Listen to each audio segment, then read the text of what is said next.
So our goal is to prove this. You will never have to reproduce this proof. Just try to enjoy it. It's just awesome. Try. It's the mark of a great math mind if you can say that was amazing. All right. Anytime we want to prove a derivative, we need to go back to the formal definition of the derivative. So the limit is h goes to 0 of f of x plus h. So sine of x plus h minus the function sine of x all divided by h. Now, rumor has you guys had a phenomenal trig teacher last year, and that they left you with some really good formulas. That was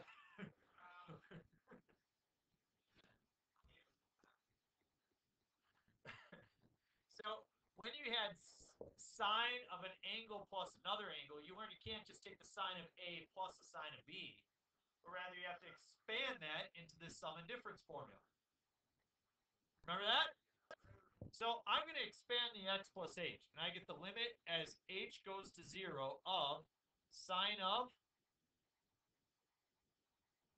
x times the cosine of h plus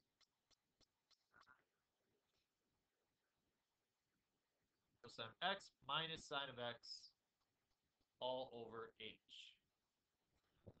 Okay, I'd like to group some things together here. For example, I see a sine of x here and a sine of x over there. So I'm going to group those together.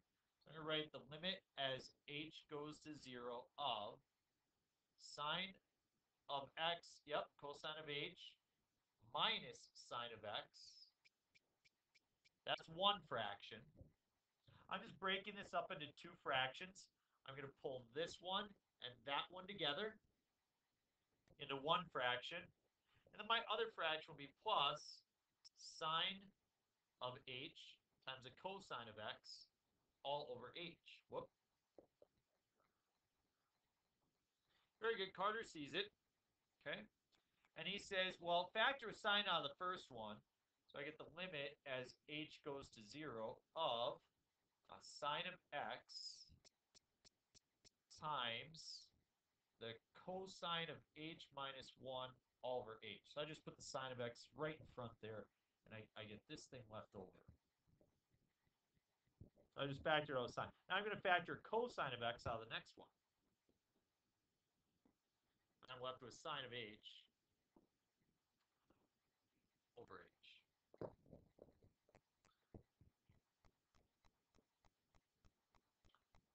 I'll show you why.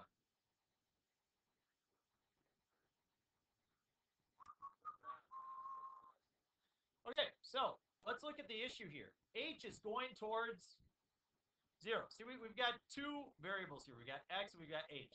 But if you plug in 0 for h, the cosine of h is, cosine of 0 is 1. Minus 1 divided by 0, we get 0 over 0, right? So we don't know what this is. We've got to figure out what that is. Once we figure that out, we'll be good to go. Maybe it's 5, maybe it's 2, maybe it's 1, maybe it's 0, maybe it's infinity. Who knows? But let's figure out what that is. And then what's the sine of 0? 0 divided by 0. We don't know what that is either. So we get 0 over 0 here, and we get 0 over 0 here. We got to figure out what those two things are.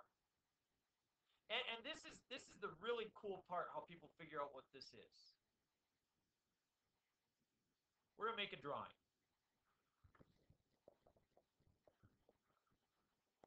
Draw that.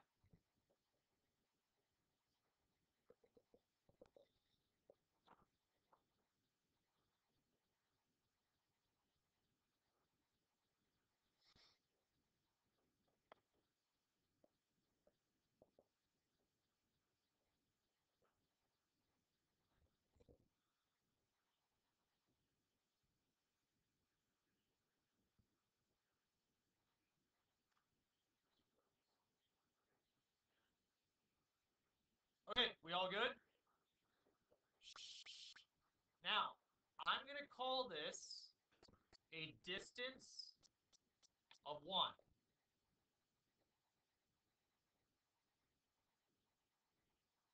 I'll just Made it up. I'm going to say that as a length of 1.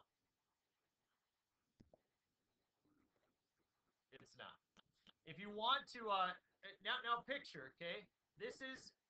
Picture that this is the center of a circle right here, and I'm going to swing the radius like that, okay? That's an arc, okay?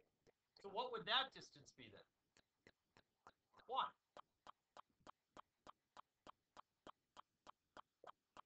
And I will insert an angle that I can use to my advantage. We will call the angle H.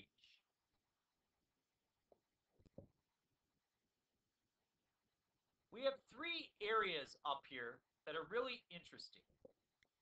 First of all, we have the area of triangle ACE.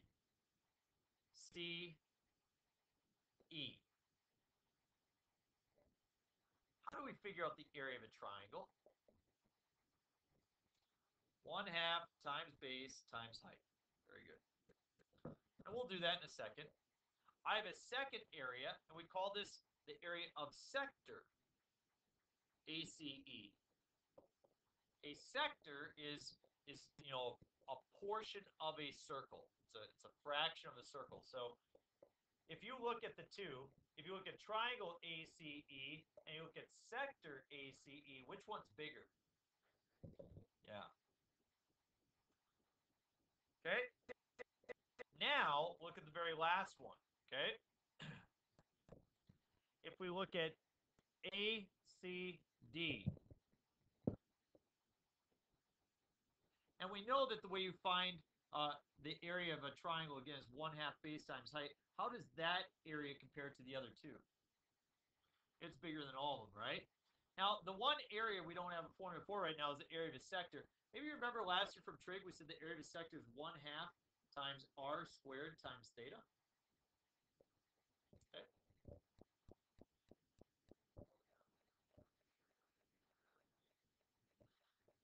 All right. Very good. So, Carter says that the base for this triangle is what? 1. And then this is the height, correct? And we're going to talk about that height in a second, but we have 1/2 times 1 times, now let's talk about this height. I'm going to insert something for this height. This side right here is opposite angle H. Which trigonometric ratio has to do with opposite and hypotenuse? Sine. In fact, wouldn't you agree that the sine of H is equal to the opposite side divided by the hypotenuse, which is 1, or sine of H is the opposite side?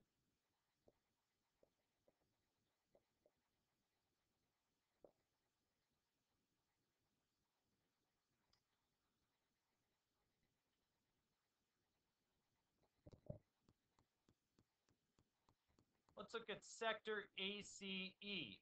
We've got 1/2 times, what's the radius? Squared. What's theta? What's the angle?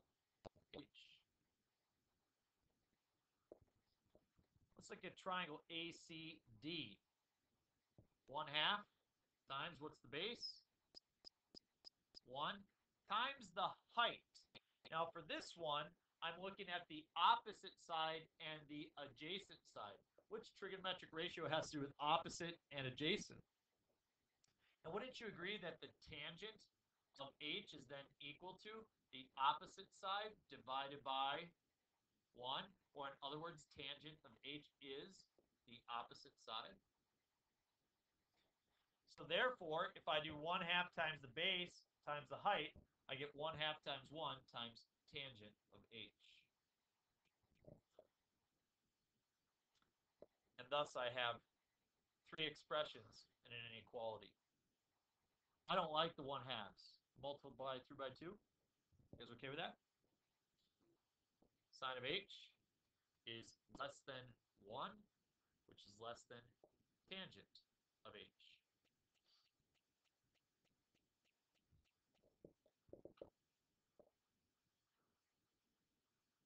What? Oh yeah, H, excuse me. Sorry.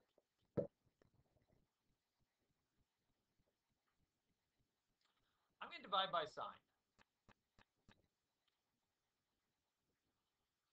And you may be wondering why. You'll see here in a second. Sine divided by sine is h over sine of h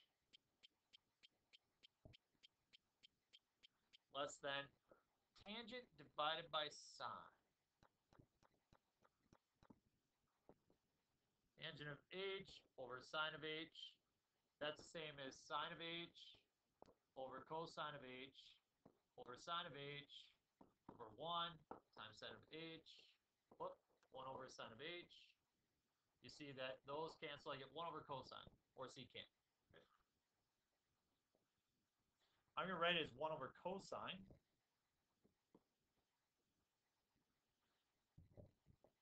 The whole point, folks, was to say this. I want to say something intelligent about sine of h over h. We almost have that, don't we?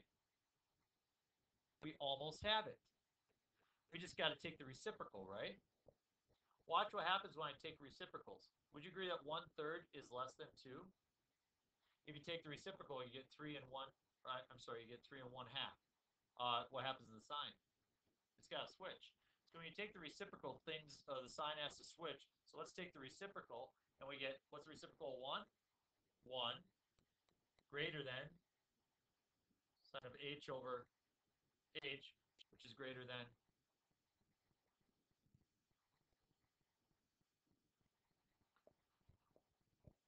oh, wait a minute. That means the limit as h goes to 0 is somewhere between 1 and cosine of h. What is the cosine of 0? 1.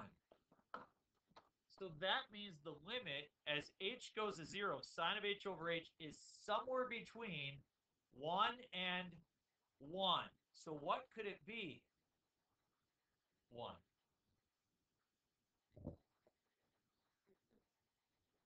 We know that value. It's 1.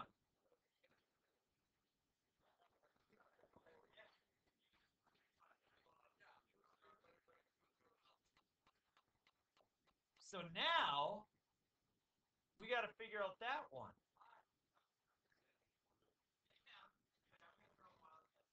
This one, it's not.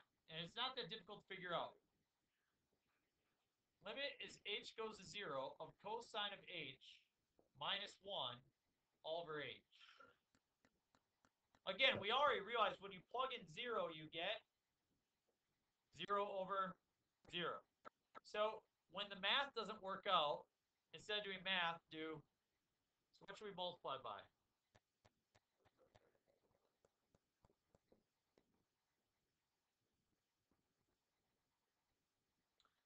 So we get the limit as h goes to 0 of what?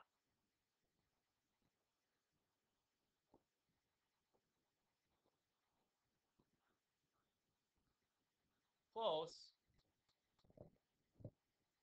Cosine squared minus 1 is not sine squared. 1 minus cosine squared is sine squared. So it's negative sine squared. Yep. So we get the limit as h goes to 0 of, you get a negative sine squared on top. Yep, my bad. Over h times cosine of h plus 1. Hey, I got an h in the denominator, and I have a sine of h in the numerator. Didn't we just say the limit as h goes to 0 of sine of h over h is 1? Didn't we just say that? So let's factor that out, and then we'll know the answer here.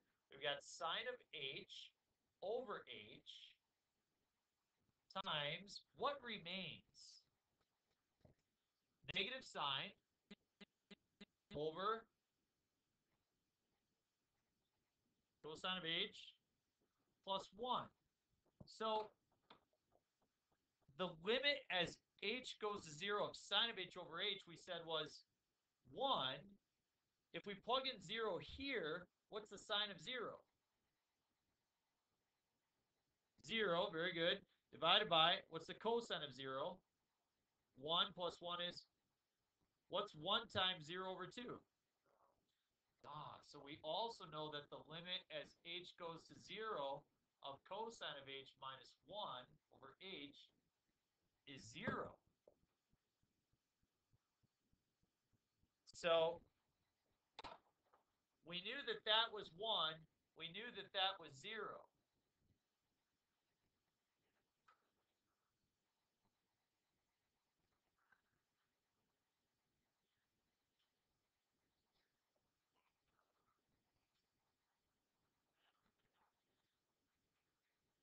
Is the bell going to go? Hold on, what's sine times 0? What's cosine times 1? We missed it. Okay, we're basically done. Let's finish it off, okay? These were the two really big ideas that came up. Number one, it all started with this. Okay? It all started with this, that the limit as h goes to 0 of cosine of h is 1. And if sine of h over h has to sit between 1 and 1, then it must be 1. And this comes back to something we don't have a lot of time to talk about, but it comes back to something called the sandwich theorem. Here's what the sandwich theorem basically says, okay? Suppose you have a function like that, and suppose you have another function like that, and suppose you have another function like that.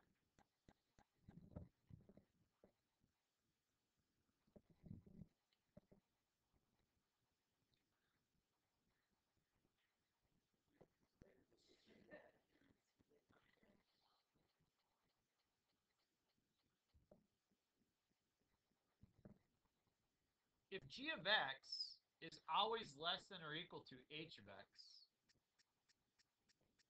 which is always less than or equal to f of x, which means that h of x just sits right in the middle of the two all the time. Then the limit as x approaches a of g of x must be less than or equal to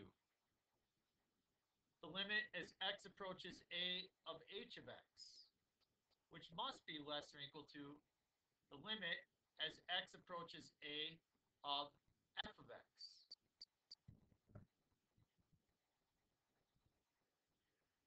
The idea is that if h of x always sits between those two, then the limits always have to sit between those two as well. It's called the sandwich theorem. Now, some people don't think that's very mathematical to call it a sandwich theorem, so they call it, say, the squeeze theorem or something else. But sandwich theorem sort of suffices. It's fine. But so that's why we can make this statement that sine of h over h is going to be 1. And that's a really, really important limit, and you're going to be asked to know that limit for the remainder of the course. Anytime you see sine of h over h, you're going to say 1, or sine of theta over theta. So the idea is we just answered this question. The limit as h goes 0, sine of h over h is 1. And then, right before the bell rang, we finished off this part, which was that the limit as h goes to 0, cosine of h minus 1 over h was 0. So remember, from the very beginning, our idea was we need to figure out what this limit was. The limit ends up being sine of x times 0, which is 0, plus cosine of x times 1.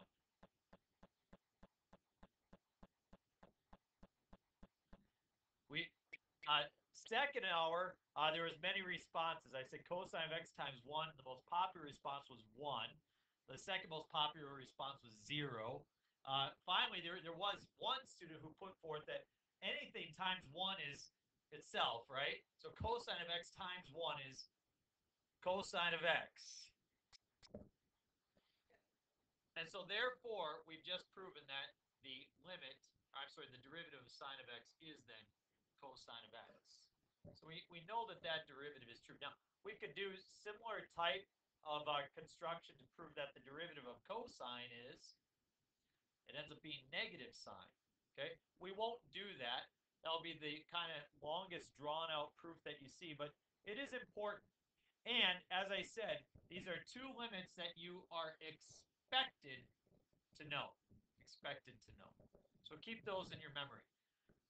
A lot of people ask me, why are these limits what they are? And now you know.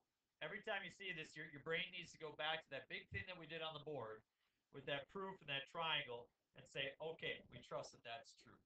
You have no assignment today, but I did print off your study guide.